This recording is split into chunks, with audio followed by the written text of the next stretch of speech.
options in the Black community besides, I'm saying this, and I would love for you to comment. Besides drug dealing, how do you make big money in our community? And I'm going to preface this by saying this country was built by people that we call robber barons, people who peddled in human trafficking, who peddled in illicit alcohol and drugs. I just think about the Kennedys all the way to the White House, during Prohibition, the Vanderbilts. We were talking about Astor. We were talking about Astor and that family. That was decimation of indigenous populations to corral the whole beaver, trade, and of course human trafficking, which is the foundation of this country. That's history. But when other people attempt to do it, it becomes, so we have the Italians with the organized crime. They call it organized crime, right? And we love to celebrate that, and that's how we got the Sopranos and the Godfather and all. Like we celebrate this, right? Don't we?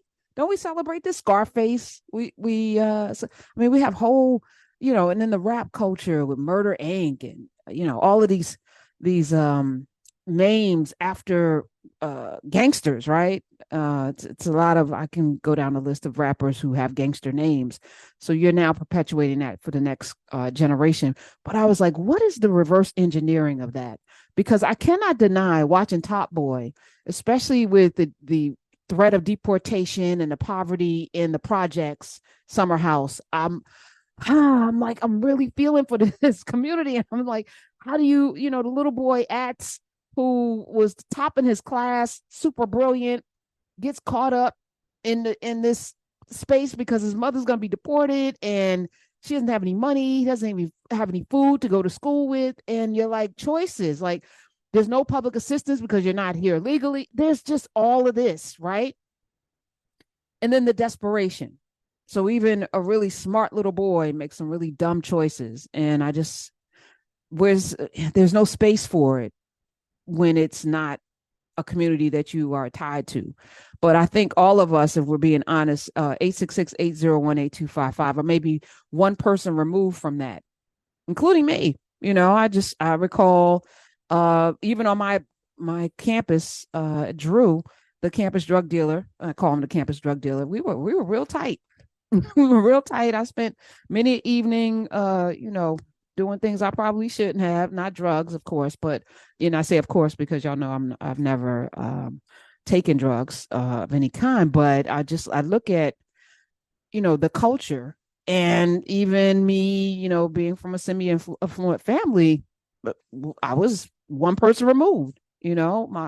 My best friend's roommate's boyfriend was the campus drug dealer, and we were cool. We're very cool. And some of the people that I hung out with, very cool. Very, very, very cool. 866-801-8255. So there's an understanding of that. But again, if we look at this nation's founding, and then I was thinking about how our communities, there's a lot of people wagging their finger, demonizing folk. And I admittedly used to, well, if you just would make better choices, it's the choices that we make. And it absolutely is. There is personal responsibility woven into every decision, right? You have to make a decision that will either further you or hold you back. But how do you fight against a system that is designed to keep you in a particular place? And it's not an excuse, but we have to deal with it. So I'm going to play this clip from Noam Chomsky, and we're going to continue this conversation later with Omi as well, because, as we're looking at going into this next election and this economy that we're currently in, which is shaky, interest rates, recession looming, there's going to be some desperation, gas prices, that people be talking about it, and talking about it manifested too. So even if it isn't what it is, it becomes reality. we're going to have to start to think about the systems that we want to put into place, not for now or tomorrow, but for 10 years from now, 50 years from now, 100 years from now, so that we're having different conversations. And again, there's always going to be the poor. I'm not talking about people who are poor or impoverished. It's always going to be here.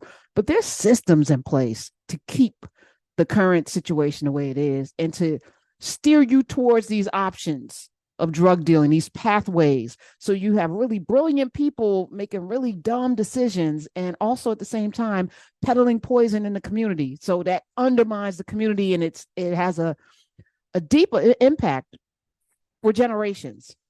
So I'm gonna play this Noam Chomsky clip, and he's talking about racism in America and why Black Americans are the perfect labor force. It is profound.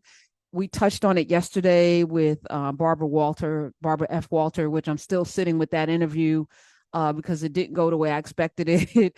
But I rarely have expectations. If I'm being honest, I actually I do. I expect people to be ready to have a conversation, especially when I said we're gonna have a conversation today.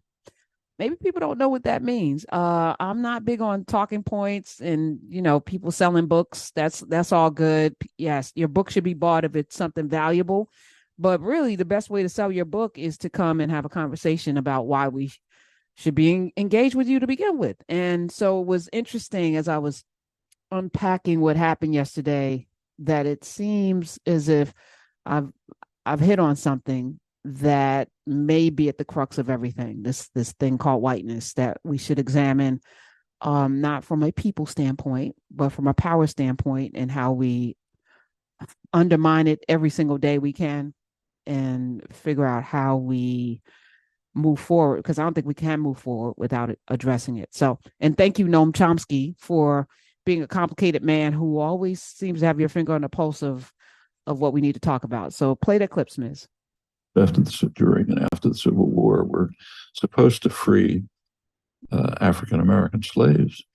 It did something for about 10 years. Then there was a North-South Compact, which essentially granted the former slave-owning states the right to do whatever they wanted. And what they did was criminalize Black life in all kinds of ways. Now, that created a kind of a slave force. In fact, one of the most interesting books on it, Douglas Blackman's, is called Worse Than Slavery or something like that. It threw mostly Black males, but also women, into jail, where they become a perfect labor force, much better than slaves. If you're a slave owner, you have to keep your capital alive. If the state does it for you, it's terrific. No strikes, no disobedience, perfect labor force. A lot of the American Industrial Revolution in the late 19th, early 20th century is based on that. Actually, it pretty much lasted until the Second World War, when there was a need for what's called free labor in the war industry. After that come about two decades in which African Americans had a kind of a shot at entering the society. A Black worker get a job in an auto plant. The unions were still functioning, maybe buy a small house, send his kid to college or something. By the 1970s or 80s, it's going back to criminalization of Black life. It's called the drug war, which is a racist war. Ronald Reagan was an extreme racist, didn't hide it. And the whole drug war, so-called, is designed from policing up to eventual release from prison to make it impossible for the Black male community and more women to be part of the society. In fact, if you look at American history, the first slaves came in 1619, and that's half a millennium. There have been about 3 or 4 decades in which African Americans had a limited degree of freedom. Mm. He starts off talking about enslavement of Black bodies. And then right after the Civil War came the criminalization of Black life. And I put a star next to the criminalization of Black life. So it became codified in our constitutions, both federally and locally.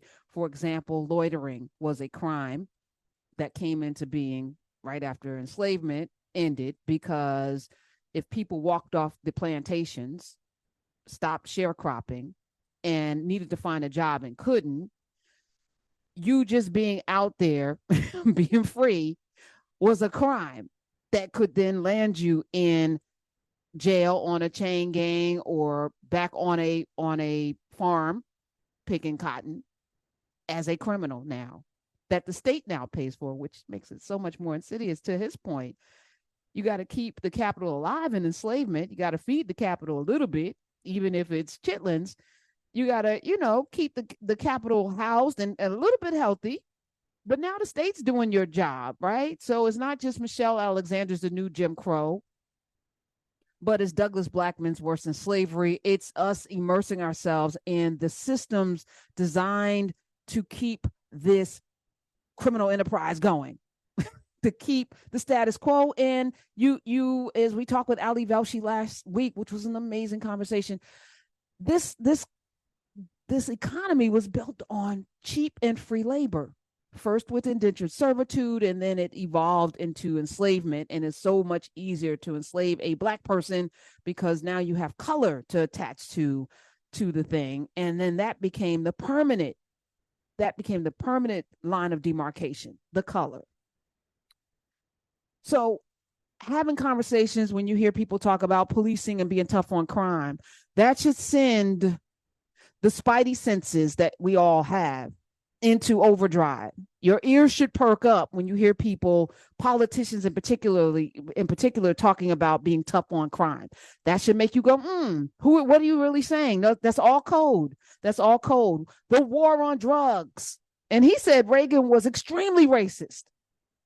Something we talked with Mike Harriet about yesterday. I remember thinking he was definitely the Antichrist. And I remember hearing talk about it. I was a little girl when he was in office, but 666, Ronald Wilson Reagan. We talk about it now, the crack epidemic. We talk about it now, but he has a whole ass airport name for him, and he is lauded in this country as being a hero. A lot of people, Republican Party hero. But why? And why is this part of why is this part of your agenda? Why is this part of your agenda? If you're a Republican, and I don't get involved in partisan politics, but there is an ideal attached to being a Republican during Nixon, actually, because Nixon, I believe, and maybe even before Nixon, I haven't done my research beyond, but I know Nixon for sure had a domestic policy that included criminalizing Black bodies, for sure. Ehrlichman said it in an interview. We're going to flood the Black community with heroin, and then we're going to criminalize them for having it. Yes, and then, the de facto thing that happens then is now you have a new free slave labor force, because in prison you have no rights. And we know that there are whole towns in this country built on the backs of people in prison, which is the new Jim Crow or the new slavery. If you're going to abolish something, why not just abolish it? Why put an exception clause unless you were intending on filling that exception? So not only did it do something in terms of taking bodies out of the community and into prison / slavery, it also, the drugs decimated the families. And to willfully pump drugs into neighborhoods, I just think about this, and I'm watching and it wasn't just here, right? So for us, we need to stop thinking so myopically about ourselves and these little, communities that we live in. But this was a global assault. I'm watching Top Boy, and it's the same thing there. I just finished watching Shabba Cash, and that's in Sweden. Same thing there. And it's all Black and brown people. The same thing, fighting over the same things, over the same kind of poverty, same kind of projects, the same kind of. And I'm like, wow, this was a global assault. And once again, somebody went in a room and carved up humanity. 866-801-8255. So, in order to fix a problem, you got to really understand the root of a problem. It's almost as if we've been pulling up weeds, not from the root. Like, the dandelions, there's some poppies up, let's pull, but we didn't dig in and get the root out. So it's going to come back multiple times. We never dug out the root, and we can't ever move forward until we get to the root of the problem. So I'm going to keep having this conversation probably until I have no more air or until the thing is fixed. I would love to talk about other things. Trust and believe